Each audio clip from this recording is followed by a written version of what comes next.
Saya nak hantar surat mahkamah ni. Perintah mahkamah untuk you kosongkan rumah ni secepat mungkin. What? Are you crazy? This is my house. Okay?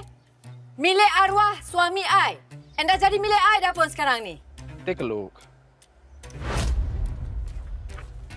I'm sorry, Puan. No.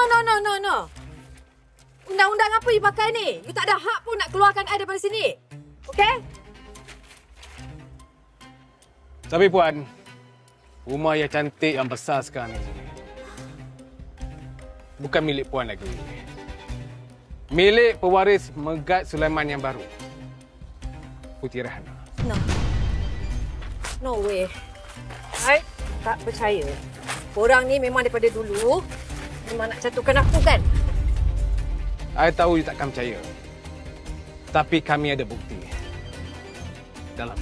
No, I don't care. Okay? I takkan keluar daripada rumah ni. You balik bagi tahu Salbia, dia tak boleh sesuka hati dia nak halau I keluar daripada sini. Okay? Now you get out! Suka!